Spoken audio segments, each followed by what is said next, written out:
Hi everyone, my name's Dr Vasanti Jadva. I run the MSc in Reproductive Science and Women's Health here at the Institute for Women's Health at UCL. And I'm joined by Dr Jens Madsen, who runs the MRes in Reproductive Science and Women's Health. And we're holding this webinar together to introduce you to both the MSc and the MRes in Reproductive Science and Women's Health. We're also joined with some of our current students, our current MRes students, and one of our previous MSc students. So, plenty of opportunity there for you to ask them what it's like to be studying on the course, and also, what it's like once you've studied and completed your masters as well, or your MRes. So we've got some slides for you to share, for us to share with you. Jens, are you? Yeah, I'm trying. So let's set that up. Do that. See how this Should goes. we actually go around and do introductions, Suzy, before we start the presentations? I do it after the presentation, and then it's fresh in people's minds. Okay, so let's do that. Okay. Can everybody see that?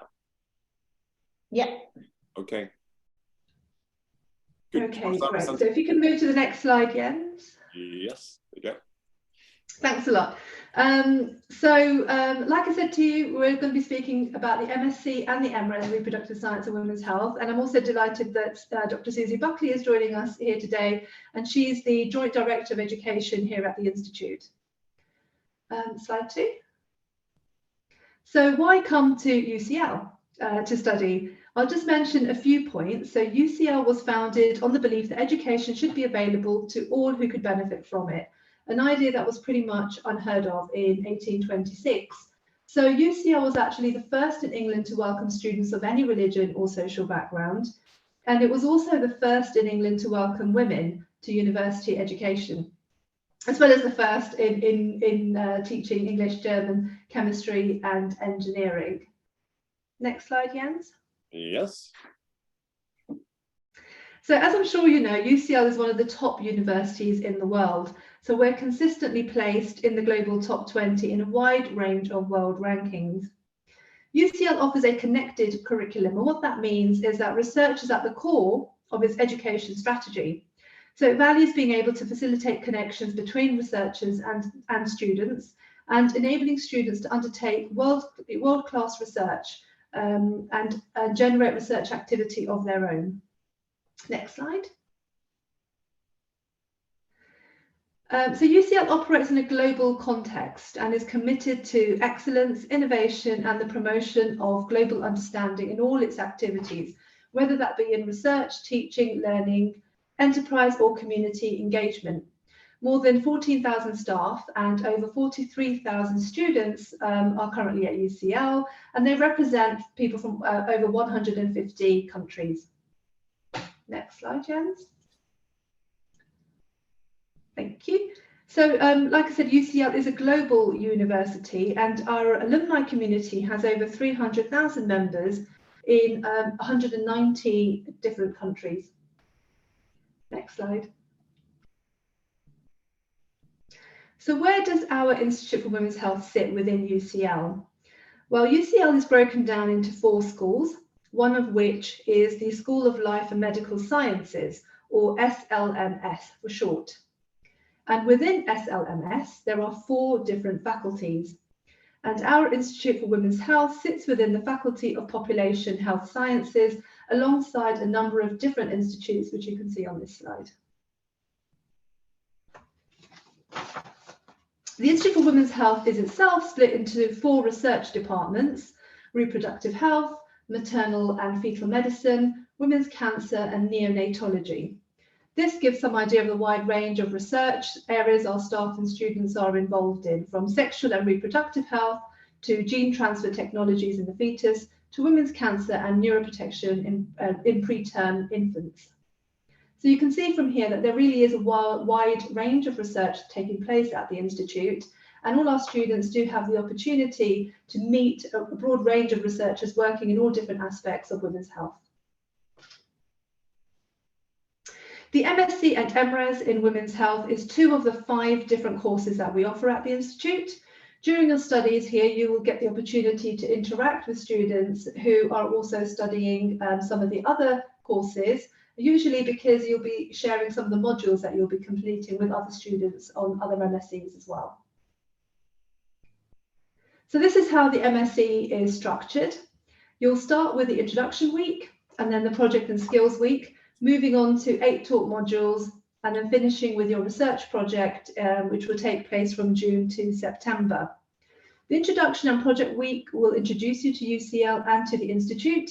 It'll also introduce you to some of the key staff at the Institute, as well as giving you an opportunity to meet your peers. We'll also talk about some of the key skills that you'll be learning, so things like presentation skills, writing skills, and networking skills. And the MSc can be undertaken full-time, and that will take a year. It could be completed part-time for 2 years, or you could be a modular flexible student where the MSc can be completed in anything up to 5 years.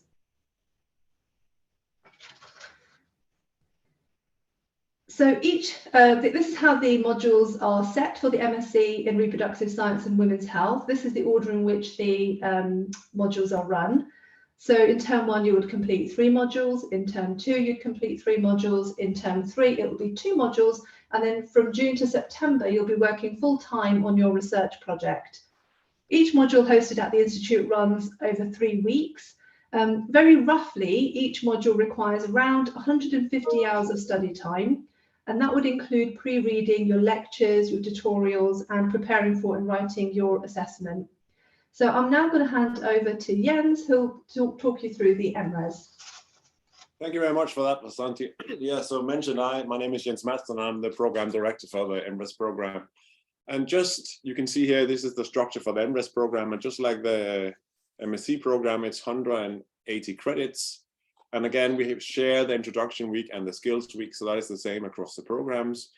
And then we have 4 taught modules here. So the MSc has 8, so we have only 4. They're the same modules. So the modules on the MS or MRes is based on modules from the other MSc programs. So again, there are 3 weeks each. And you can pick and choose. I'll show you a list of those in a minute. And then we have the research project. And this is twice as long as for the MSc program. So this is 120 credits.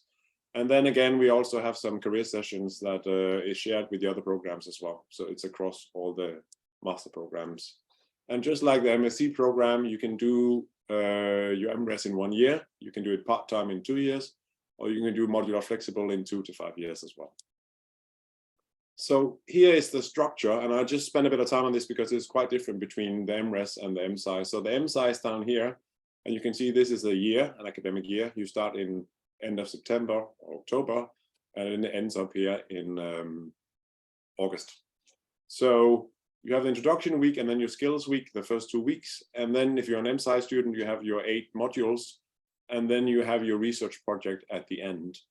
If you are an MRes student, again, you have introduction week and skills week with the other master students. And then you have your 4 modules. You see you have 1, 2, 3, 4 here. And then you can see your research project is twice as long. So that's the main difference. But that said, because you can pick and choose between a selected list of modules, no MRes student has the same structure. It's depending on which modules you're choosing. So some have, we all share the introduction week and the skills week, and then some has a break, and then they have a module, again a break, and then they have 2 modules close to each other, and then they may have one in term 3 here, whereas some have 3 modules in a row, and then they have a break, and then they have a 4th module.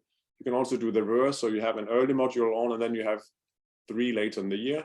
Also, it's really depending on which modules you choose. And then you do your research project between your modules. So in theory, you can start your module here as an MRes student, whereas MSc student starts their module down here. And then depending on how your modules are as an MRes student, you do your research project when you're not undertaking any modules. So each MRes student has a unique experience, and it's tailored to them and their modules. The list is here, so it's a bit longer than for the MSc students, and it's quite different as well in some aspects. But every student has to choose 4 of these for the MRes. And then this is just a picture from 2021 cohort, but the cohort is similar this year. There was 14 students, and there was 4 with a biomedical background and 6 with a clinical background. And then there was 11 UK students and 3 international. And again, we had 8 full-time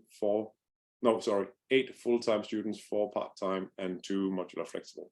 So we span the whole spectrum of that. All modules, so now we're back again for the MSci, MS or MRes programs. There's an assessment because all the modules are credit bearing, and they can be different types of assessments. So some have a critical review, some have an online exam, some have a written report, and some have an essay. It differs from module to modules. And there are different things as well. It could either be a patient study or a case review. Some of them are also a book review, and some are also a presentation. So it's a variety of different assessment methods. It's very little, just an exam where everybody comes in a room and then you sit there for 2 hours. We don't do that anymore. So it's quite a mix, as you can see. Projects, everybody's interested in the research projects, and you can pick and choose your own projects. That's the whole point of this. So some choose to do a laboratory-based projects, some do a review, that's absolutely fine. You can also do a clinical-based project. You can analyze pre-existing data, or you can do something more qualitative, where you do questionnaires or surveys or focus groups. It's up to you. You choose your own project. And we have a list. So we have a big Excel sheet there where we ask the academics in our institute if they would like to propose some projects, and then you can pick and choose from that. But we also encourage all our students to contact academics, either here at UCL or at UCL Hospital, UCLH, if there are any clinicians they would like to work with, and then together with them, they can come up with their own project. So it's really up to the students how to choose their research projects. This is just some titles from last year. So the first one here is laboratory-based. The other one here is COVID-19. Here down here is a systematic review. And down here you have a more qualitative study. So you can see they're quite varied, and that's the whole point of it. We want you to choose the project that is ideal for you, that you would like. So it's quite varied, which is great.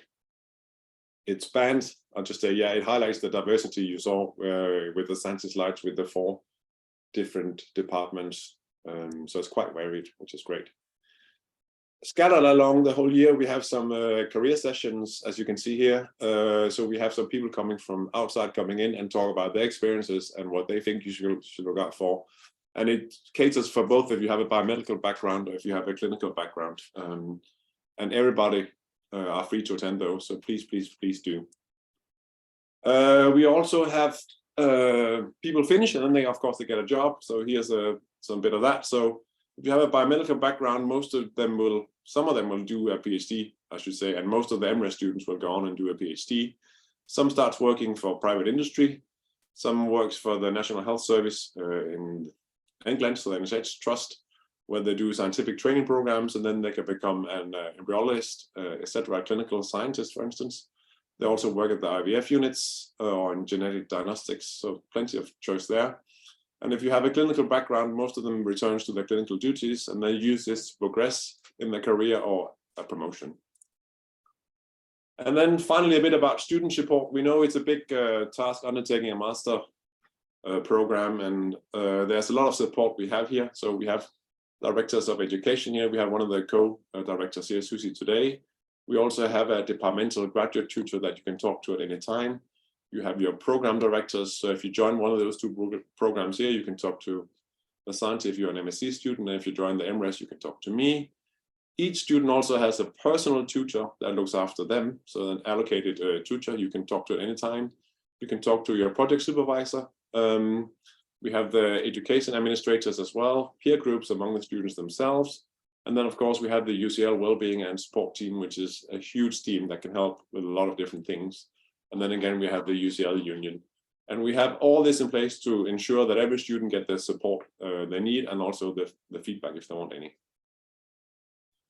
And then if you are not a native speaker like me, I'm not native, I'm Danish, and you need help with your writing or language skills, we have the Academic Communication Center. I'm not going to go through what it actually says here, but it starts every year. There's a new program, and as a non-native speaker, you can get help with that. You can get training in both in writing and speaking skills if that's needed. They do one-to-one courses as well, so a lot of support there. Very shortly about the tuition fees. So for next year, if you are a UK student, full-time is £16,100, and if you're international, it's 35,000. And then part-time is divided by 2, and if you are modular flexible, you pay per module and per year. And we can come back to that if anybody has any questions. And then there's a slide here about the funding opportunities. So you can do postgraduate loans, and UCL also has a website with scholarships and funding, and that includes also for foreign students. So have a look there. And then BAME background, our institute has a scholarship towards tuition fees as well. There's something for you to look into. If you want more, you can look at the websites for each program. And then I'd just like to say that the application deadline for entering 2023 is 31st of March. So you still have around 6-7 weeks. And that's it really. So I'll stop sharing my screen, and then I think we should continue with some questions maybe. Or maybe the students should introduce themselves.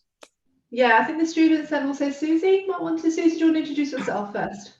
Hi everyone, I'm Suzy Buckley. I'm an Associate Professor of Reproductive Health here at the Institute for Women's Health. I'm also, like Vasanti said, one of the co-directors of education at the Institute. So I look after all of the programs and make sure that all the students are happy and all of the staff are happy. So if you have any questions during the program, I'm also a resource that you can use. You can come and talk to me if that's useful. I'm happy to answer your questions as well later on once we've done introductions. Vasanti, should we start with your students or student? Yes, so I'm really delighted that Ashley Ann has joined us today. So Ashley Ann completed her MSc last year. Ashley Ann, do you want to introduce yourself? Absolutely. Hello, everyone. My name is Ashley Ann Brown, and I just completed the Reproductive Science and Women's Health MSc at UCL. I finished in September. Vasanti was also my project supervisor, so I can testify that she's absolutely fantastic as a program director and a supervisor, and yeah, happy to be here. I currently work as a scientific policy officer at the Human Fertilization and Embryology Authority.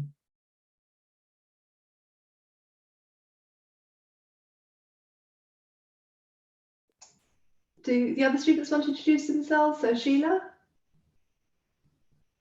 Thank you, Vasanti. Hi, everyone. My name is Sheila. I'm doing the MRes Reproductive Science.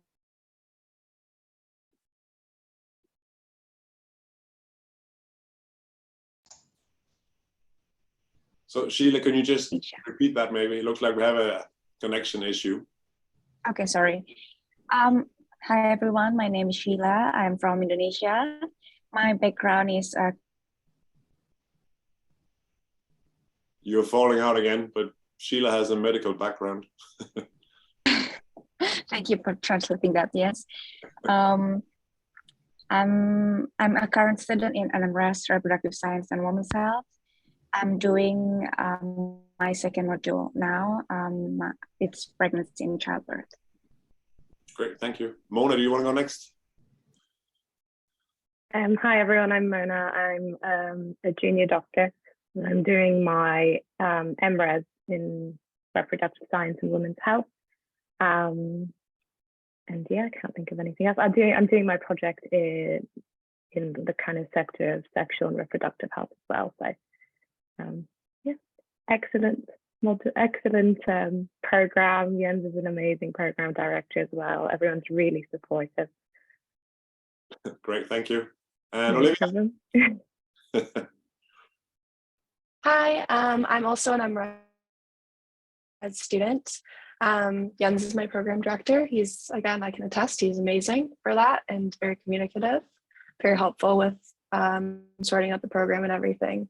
Yeah, I'm doing my research project in prenatal therapies, and I'm also taking the pregnancy and childbirth module with Sheila right now, and yeah, loving it, going well. Great, thank you for that. I don't know if we have any questions from any of the students or prospective students that are thinking I'm coming.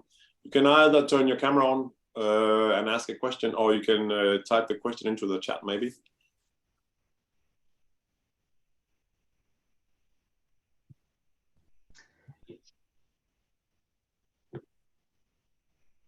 There's a question in the chat saying, when would you recommend applying? I think from my point of view, I would say as soon as possible. I think we're looking at applications sort of from now. We'll be starting to send out offers as we go through applications. Most of the courses are very competitive, and they are starting to get full. So I would definitely recommend getting your applications in as soon as possible. Jens, Vasanti, anything else you want to add? Just reiterate with that, really. Agree, get them in as early as possible. Sorry, Jens. Yeah, no, I think it's absolutely the same. So, yes. Okay. And there's another question about, do many students work alongside the programme? I can say across all of the programmes, yes, we do have students that work. However, a full-time master's or a full-time MRes course is considered full-time. You know, it doesn't work 9 to 5, 5 days a week. That's not how the course is structured, but it is as much work as a full-time job. And so I think really keep that in mind if you're going to be taking work at the same time. We thoroughly understand that some students have to, you know, it's the fees are expensive. You know, there are lots of other problems with the cost of living at the moment, etc. So we understand that, but it needs to be in a limited way. You might want to consider looking at part-time or modular flexible courses if you need to work at the same time. I think that would be better suited. Have any of the students here working at the same time? Maybe they could comment on that. Olivia, you're nodding. Is that something you could speak to? Yeah, I just started a part-time job a couple weeks ago now. So, I mean, I'm finding it pretty good, but I'm only doing like 2 days a week. And it's like, you know, in total 10 hours, I would say max. I say like you have to stay organized and make sure you've got everything listed out for the week and, you know, upcoming assignments in order to keep on track. But it's definitely doable if you're, you know, organized. And I'd say the MRes students would have a bit more flexibility for that because they have less taught modules, whereas the MSc students are doing, you know, pretty much full-time teaching apart from the Christmas and Easter breaks until they get to the summer. Great. There's some questions here about the application process itself. So questions about what quality students, what we're looking for in students, what the process is and what the acceptance rate might be. So if we can maybe speak about that as one question. Suzy, do you want to say anything on that? Yeah, just the eligibility requirements for all of our master's programs are pretty much the same. So you need to have an equivalent of a 2-1 in a science-based subject. So for these programs, it needs to be biology, medicine, biomedical sciences, something along that lines. If you're not sure whether your degree would be relevant, then please do drop an email to one of the program directors and they can talk you through that, definitely. You also need to have, there are English requirements for the program, so you need to have what's called a good level of English. So I'll put the link in the chat in a moment because there are different tests that you can take to prove that if your original degree wasn't taught in English or if it was taught more than 2 years ago, if English is your second language. And we do have lots of international students and they do really well, but those are the sort of entry requirements. In terms of the application process, all the links are through the websites that were on the last slides of Jens's talk. And the process is you fill in a application form online, you add 2 references, you add a personal statement, and then that is all sort of processed by UCL. Once that's processed and checked for the sort of logistics, it comes through to our team, and then we will we'll look through the individual students, we'll read their personal statements, and then we'll send out offers. Those offers can then either be unconditional if you've already got your degree and met all the requirements, or they can be conditional based on your degree results coming through. So it really depends where you are at your point of study. Yeah, and I just saw there was a question about whether or not midwifery counts as a requirement for the MSc and MRes, and absolutely it does. I've currently got a midwife completing the MSc at the moment. Jens, was there anything else you wanted to add about the? No, I think it's the same for us. So we also span both biomedical and clinical, not only medics but nurses as well, and midwives as well, of course. So yes. Yeah, you'll find that we have quite a varied cohort of students, and that also means that we have varied occupations that they move on to later. And I'm just wondering if Ashley Ann can come in at this point and just say some of the things that her peers have gone on to do, perhaps. Yeah, absolutely, Vasanti. So as Vasanti said, lots of us have come from kind of different backgrounds. There were folks that came straight kind of from undergrad, and then people that were previously nurses and midwives that kind of used it for professional development. In terms of some of the things that my kind of cohort are doing at the moment, there's a lot of people applying for the STP program in embryology. I think quite a lot of people from my program want to be embryologists, so are applying for that. There are also people that are working within labs. So I actually believe one of them may be like the UCLH one. But yeah, lots of people working within labs, I think with the intention to train as embryologists as well. Some people that have kind of gone completely out of industry and just applied the skills that they've learned in the MSc. And then for people like myself who work at the HFEA, who are the UK fertility regulator, as I've been there for 7 months now, and quite a lot of people that have done the MSc at the Institute in general have gone on and spent some time at the HFEA. So kind of from a more of a regulatory side of reproductive health. And of course, PhD students. There's always someone that goes on to do a PhD, like Lucy. Yeah, and there was a question also about scholarships, and I can see that Suzy's put in some links there. Suzy, do you want to come in on that? Yeah, there's a really helpful scholarship finder for UCL where you can put what country that you're from. So if you're already a EU citizen, you can put what country that you're from, and what program that you're applying to, and it will come up with those that are available. I would say across the sector, funding is limited, but that's the best place to find something about it. Alison also comments that there was a question that we missed on acceptance rates. It's hard to say. I don't think we've ever actually calculated it. I think it also differs for the different programs, doesn't it? Yeah, I think it does. So I'd say it was quite high if you meet the requirements. I'd say that the acceptance rates were quite high. Certainly for the MRes, where perhaps in the past we've had less applications because it was a newer program, although we're getting a lot more of them now. So it's very difficult to say because, like you say, it's program dependent and year dependent. Things change year on year. Yeah, but of course, if you meet the requirements, then there's a better chance of getting in. Sometimes we'll get applications where they haven't quite met the threshold. So yeah, it is difficult. It's a difficult one to put a number on. And again, there's a question on maximum number of students per course. We have a sort of flexible maximum number, shall we say? We couldn't take 200 students, but in general, in terms of the courses, there are around about 22, 23 students on the master's programs, and maybe 10, 12 on the MRes program.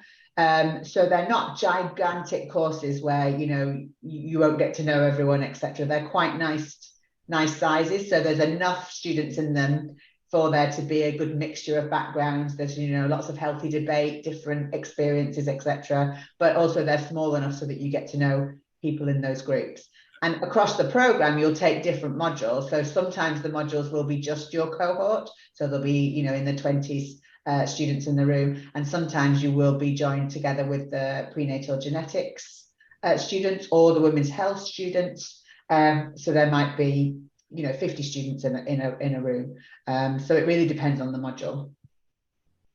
So there's a question: is financing split across terms? I think it is, but maybe you know more about that than me, Suzy. It would again depend on what your route was, but I believe you pay per term. The students are probably better placed to answer that, given that they've actually paid. Do the students know how that works? I didn't. Oh, sorry. Per term. Yeah, I think per term. Oh no, yeah, per term. Yeah. Good. I don't know about you, Sheila, Mona, or Olivia. Did you pay all in one go, or do you pay per term, or? Per term. You can do. I think they're very flexible, however you want to pay, but yeah, you can pay per term. Yeah, I think if you're an MRes student, it would depend on what modules you're taking that term as well. So it might be that your terms are different prices. And I know if you do modular flexible, you pay per module and per research project at the end. So that's more defined that way. Yeah. Next question here. Would research on early embryology implantation be a feasible project to design, and would we be required to fully design our own projects? So just to expand on what Jens said about the projects as well, yes, you are able to come up with your own projects if you're interested. Equally, if you don't know what you want to research, then we do have a list of sort of pre-designed projects for you that academics have already sort of put together. They may already have things like ethics applications done. They may have funding already, you know, for their own researchers to do. So I think there's a whole different way of doing projects. So no, you would not be expected to fully design your own project. That would be quite overwhelming. And equally, when people do come with their own ideas, sometimes what happens is students tend to be really enthusiastic about something that they want to work on, and we sort of have to say that's a brilliant idea, but it would be a 4-year PhD.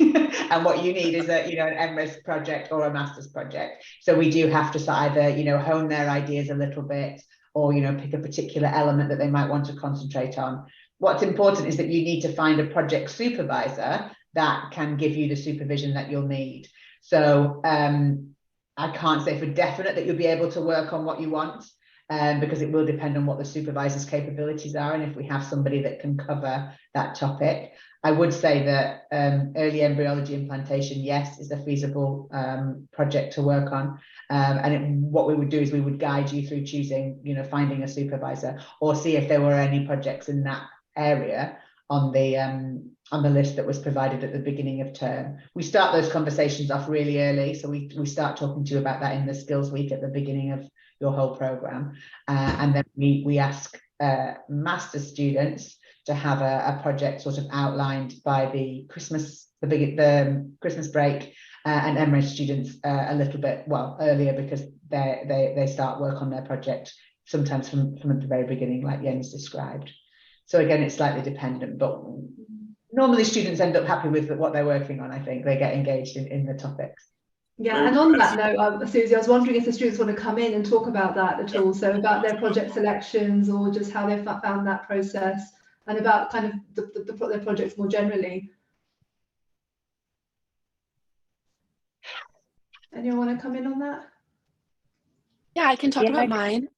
Go for it, Olivia. Please do.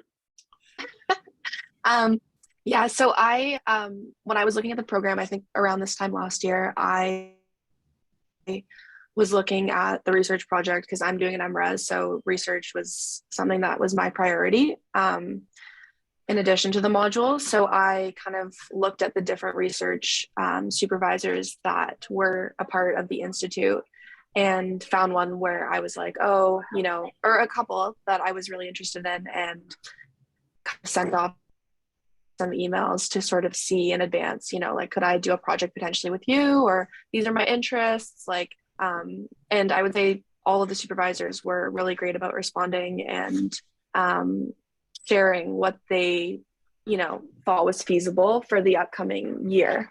So yeah, I had a good experience, but I think being proactive about the research can be helpful in making sure that you get the project if that's your priority that you want. Thank you, Olivia. Mona, do you want to comment on your experiences? Yeah, of course. Yeah, so you, really similar to Olivia, you kind of get this big list of projects, you look at supervisors, what they're looking at. I think everyone goes into, well, most people go into it knowing, you know, I'm quite interested in this topic or maybe that. And some people just venture into something new as well. So yeah, again, email everyone, talk to everyone, kind of see who fits as a supervisor. Yeah, and yeah, you learn a lot of new things through the process as well. So it's really good practice as well to just talk to people and, you know, network. Yeah, great. Thank you, Mona. I see there's a question here about module preference and module preference given to MSc group, and has that been a challenge for MRes? I'm not aware that we do give preference to the MSc students. The MSc students, we know already what modules they would be doing because it's set for them. And the MRes students can usually, do you want to speak about the MRes students, Jens, and how they slot into that? No, I think, yeah, so Yeah, you can pick and choose as an MRes student, and there's always a lot of the dialogue in the beginning of the year with students, which ones they should choose, and we talk about that and what their interests are and stuff like that. So it's about choosing the right combination for each student. But I don't know if, yeah, Sheila, Mona, or Olivia, if you want to comment on how you felt in the beginning of the year when you had to choose. Yeah, the module process, picking your modules is fairly straightforward. I don't think I ran into any trouble. The only thing is you just need to make sure that your modules don't overlap with each other, because there's going to be a bunch of modules going on at the same time. But yeah, I didn't run into any trouble getting the modules I wanted. So it's a fairly straightforward process. Great, thank you for that. And Sheila or Olivia? So can you hear me? Yes. Okay. Yeah, so picking the modules for me are quite hard because they are also good. And I had a talk with Jens about choosing my modules. So I ended up choosing 4 of my modules, which I think that maybe that I want the most and maybe will support my project. Great, thank you for that. And Olivia? Yeah, I would say the same thing. Like, I thought that there was a lot of really good module options. So it was a bit challenging to pick what you want to get out of the program. And then the other thing that I found really helpful was that if you go on the website, there's like a whole list, kind of like a template of the structure of when the modules are and also when the assessments are. And so if you kind of know like when certain assessments are going to be due, because for certain modules, they're right at the end, and for other modules, they're like a month later. So you can kind of like structure, you know, with the MRes, you have the flexibility to pick your modules so you can structure your kind of year in a way that will be most conducive to like having a good time, but also, you know, learning. Great, and thank you for that. And maybe I can add, so Suzy very kindly every year makes a document with key dates for all the programs and all the modules. So, and I send that out to all the students so they can see when the assessments are and stuff like that. And then, yeah, we just have a talk with each student and see what fits them best and what they want to get out of their masters. So it might not be the same preference they have when they come in, when we talk about what we want to do afterwards and which modules do you choose that supports that the best way, right? And then you don't have to set it in stone from week 1. We can change it within the first term if you change your mind. Not for the modules you're currently undertaking, but for modules in term 2 and 3. So there are a bit of flexibility and leeway in that as well. And can I just add as well that I think, I can't remember whether we said all of the modules are at the Institute are like a 3-week block.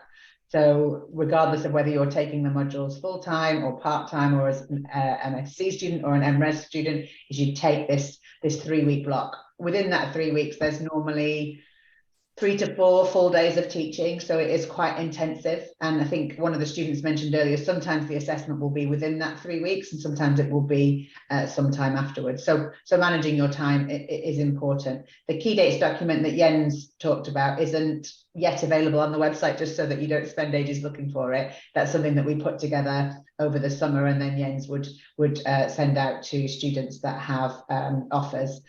We'd also give you access to our welcome Moodle page for those students that have offers over the summer, and that has lots more information about how to, you know, making these choices, some reading to do, lots of information about coming to UCL, logistics about, you know, finding somewhere to live, etc., etc. So you're given lots of sort of keeping warm information over the summer at what you've got an offer. That's probably helpful. Great, thank you, Suzy. I can't see any more questions come in, but I was wondering if the students wanted to say anything about, particularly about international kind of perspective of being an international student. Sheila, did you say you're an international student? Yeah, I'm from Indonesia. So yeah, it's on the first week, because I came here late due to visa issues. To be honest, it was a bit of a juggle in the first week, but Jens and also my cohorts helped me to like adapting here. It went well so far. Yeah, you've settled in now. Yeah, of course. Yeah, I'm enjoying my module so far. Yes, great.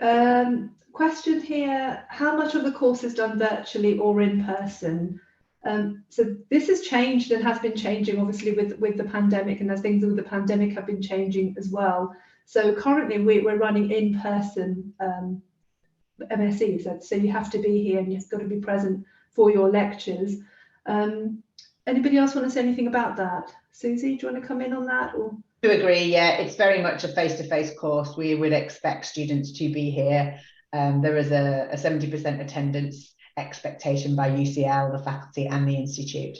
So we can sometimes provide recordings of lectures as, you know, revision material, or for those who might have additional learning needs.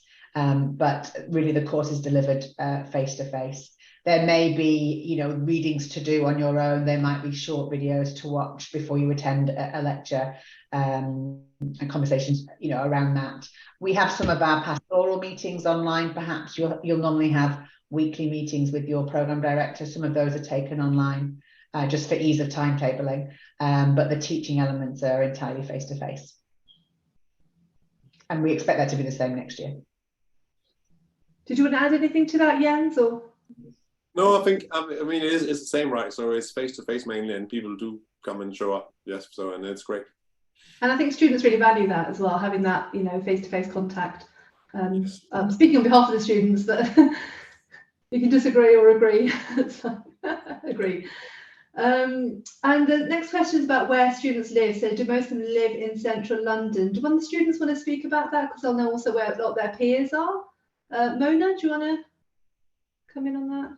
Yeah, so I live in northwest London, which is about a 20-minute commute on the tube. So the nice thing about London is everything's connected, and no matter where you live, you'll be able to get into the uni just fine. But I lived in London before I started in UCL, so I know most people live around Central, because it's obviously the closest place. But then there's also people that live outside in the Midlands and, you know, Cambridge and stuff that commute in, which is about an hour's commute, but still very, very doable. So yeah. Yeah, and is anyone in UCL accommodation? Anyone here? No, so I know that UCL can also provide accommodation, particularly for international students as well. So that's an option too. Anybody else want to come in on kind of location of students and how that kind of impacts on? Well, so I have some students that also commute, so they come in for the modules and courses, right? And otherwise they live far, well, not far away, but away. It is commutable, so 1 to 2 hours with train, and that's fine. I myself live near Milton Keynes, so I take the train in every day. It's 27 minutes. It's a fast train, which is nice. So I probably have an even shorter commute than most people in London, time-wise, right? So. You've got a shorter commute than me, and I live in London, so Yeah. that's saying something. Okay, I can't see any questions come in. Please do feel free to ask any questions that are coming up for you, and feel free also to put your cameras on and ask questions as well. It's always nice to see people come in. Maybe we can ask the students what the best thing have been so far. Put them on the spot. Surprising thing. I was also going to ask them what they wish that they knew before they started that they know now. Ashley Ann, do you want to talk about that? Because you've obviously completed the MSc now as well. So, you know, your expectations and where you are now. Yeah, definitely. What do I wish I'd known? I think, so it's an interesting teaching structure having the 3-week blocks. And I think that's an adjustment. So there's like pros to it because it means that you're getting all of this information in like a condensed form, and then you do the assessment soon after, which is nice. But also that can be like very intense. So I think just like mentally preparing yourself for working in that structure if you haven't before, because I finished in September and I still feel like I'm recovering from a full year of that. Definitely the highlight was getting to do my research project. So being on the Reproductive Science and Women's Health MSc, I just did mine during the summer. So it was kind of like the shorter research project. But I got to do a secondary data analysis, exploring barriers to accessing fertility care for folks that identify as Black, mixed, and ethnic minorities within the UK. And that was really interesting. I got to work with HFEA datasets before I actually worked for the HFEA. So that was a nice kind of in to talk about during an interview. And yeah, Vasanti was my supervisor. I did everything pretty much kind of remotely in terms of the project because we already had the data. It was just being analyzed. And that was always also interesting. I would say, don't be afraid to choose a project that, you know, it's kind of more of you kind of just getting on with it and your supervisor guiding you. Your supervisor won't just kind of leave you in the lurch. They will give you all the tools that you need. And yeah, I really enjoyed it. I had a bit of trepidation at the start, but ultimately that was like definitely the highlight of my MSc. Thank you, Ashley Ann. Some of the other students then, Mona? Yeah, gosh, it's been all fantastic. It's a bit of a struggle when you go from like not being in uni to suddenly being in uni again. So having that bit of a break and kind of adjusting back into the uni life. I think time management is a big thing, especially if you're doing MRes, because you need to, you know, plan out your own calendar and your own timeline and stuff like that. So, but the good news is everyone's super supportive. I mean, Jens checks in with us on a weekly basis, and if you want to check in with him personally, he'll do that, and it's all very supportive. I don't think you'll ever feel alone or overwhelmed in the situation. And yeah, getting started on the project is probably the highlight. So just getting into things and finally feeling like you're getting your hands on the project. That would be my highlight.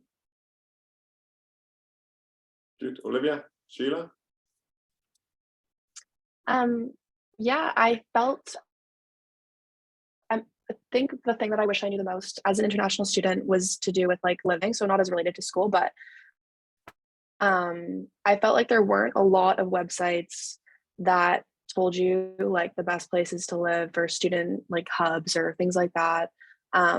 Especially when you're in a city, like it can be hard to know where to go. But I think like when it comes down to it, it really doesn't matter that much. You can live anywhere, and like as long as you're within the network of the tube or like walking distance, like you're gonna be okay. So I think I would have just said, don't worry too much about that. And then the thing that I've really liked is just, yeah, I guess the supportive network of people. I've really enjoyed doing my research project and coming into the lab and hearing about people's research, and especially like Suzy was saying that there's such a wide range of people that come to these programs. And so hearing about like the life experiences of people and the different jobs that they have, it gives you a lot of perspective, and you learn a lot that you otherwise maybe wouldn't. So. Great, thank you for that. Sheila, anything to add to this? Yeah, so my favorite part of the course is the flexibility to choose my own module. So I'm doing MRes again, and we can choose up to 4 modules, and I can choose whatever I think that suits me the most and I want the most, and I think will support me in terms of writing my own project. And I have more time to work on my project. To me personally, the reason that I chose MRes is because I want to get an in-depth knowledge about doing proper research. So this program is amazing. It's actually aligns with my goal. Yeah. Great, thank you. That's very good to hear. I'd just like to say, so what Mona touched on is about support. So not only the MRes program, but all the master programs have weekly catch-up meetings with the students. So we meet once week. And so on the MRes, we do 3 onlines, then we try to meet up the last Wednesday of the month. And just to talk about what, if I have some information to pass on, and then talk about how it's going with all the students, and more importantly, how it's not going, if anybody has any issues. And it's all very informal and very friendly. And then if it's more personal, then we can do one-to-one sessions, and that's the same across all the programs, right? So we will support you as much as we can, and we can always support you some way, as long as you talk to us. So that's good. Good. Anything else to add? No, I don't think so. I've just put. I can see that Alison's put the links to the prospectus pages for applying for both the MRes and the MSc, and I've just added our admin team email. If you think of any questions that you've got, if anything comes up over the next couple of months, etc., then please do get in touch, and the admin will pass them on to the program directors if they can't answer them themselves. Yeah, thanks for that, Suzy, because that's what I was going to add as well, is that if any questions come up, do get in touch and do contact us. Yes, we please. will try. We will try and answer them. Like I said, admin can't, and we will, as program directors, try and help. Great. So I think we can end the session there. Thank you again, everybody, for joining. Thank you, everyone who I can't see, but for coming along to the session and learning more about the MSc and the MRes at Reproductive Science and Women's Health. And thank you to our current students and our previous students as well for joining us for this session. Thank you. Bye-bye. Bye-bye. Thanks, everyone. Bye.